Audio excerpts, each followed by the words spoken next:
Selamat pagi dan salam sejahtera bagi kita semua.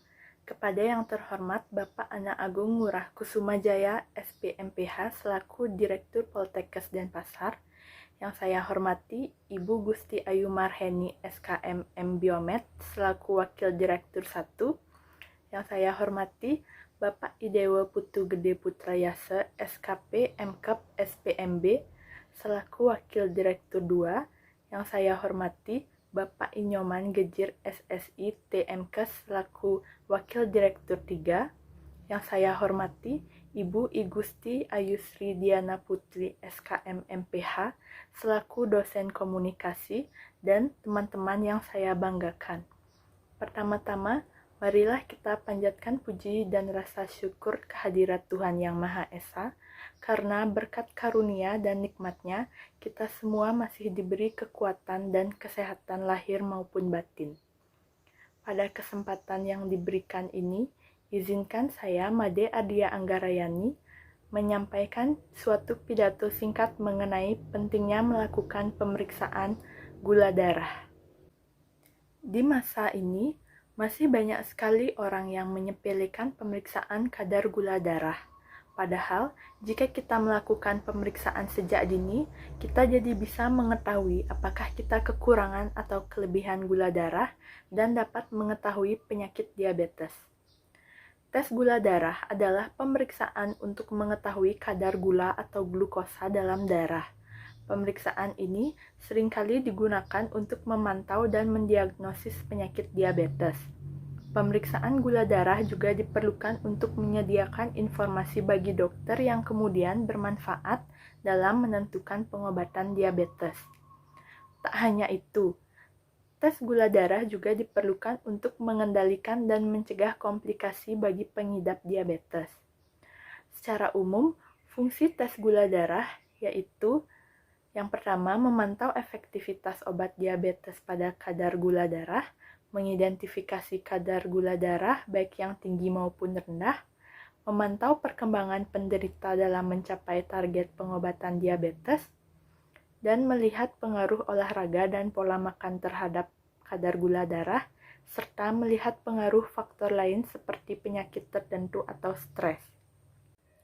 Adapun 4 tipe pemeriksaan, yaitu yang pertama, tes gula darah sewaktu, yang kedua, tes gula darah puasa, yang ketiga, tes gula darah 2 jam setelah makan, dan yang keempat, tes hemoglobin A1C atau HbA1c. Tes gula darah sewaktu, yaitu jenis tes gula darah ini bisa dilakukan kapan saja dengan pengambilan sampel darah. Tes gula darah puasa, yaitu tes gula darah puasa harus dilakukan setelah Anda berpuasa terlebih dahulu. Yang ketiga, tes gula darah 2 jam setelah makan. Tes gula darah 2 jam setelah makan biasanya dilakukan berpasangan dengan tes gula darah puasa.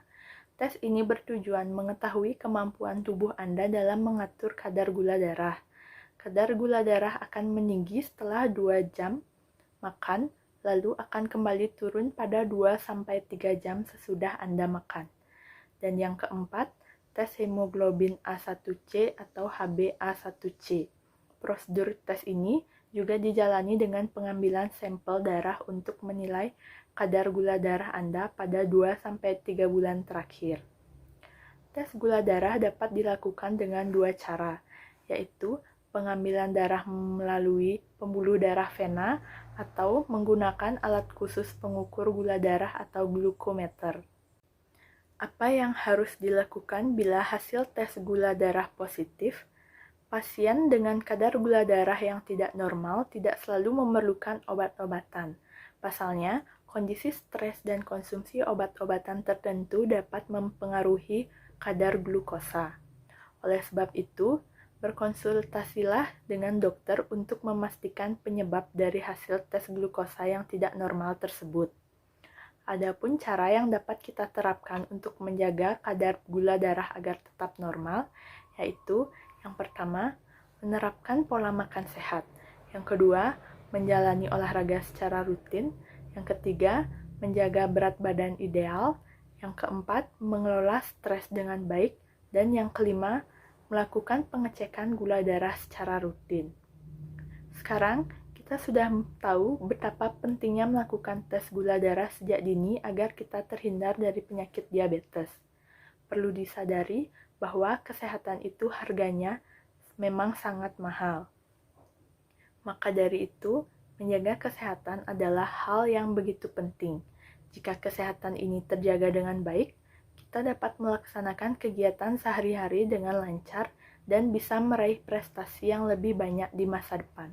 Demikianlah pidato singkat yang dapat saya sampaikan. Semoga pidato ini bermanfaat, berguna, dan mudah diterapkan dari sekarang untuk kita semua.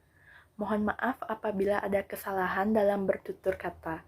Atas perhatiannya, saya ucapkan terima kasih dan Om Santi Santi Santi Om.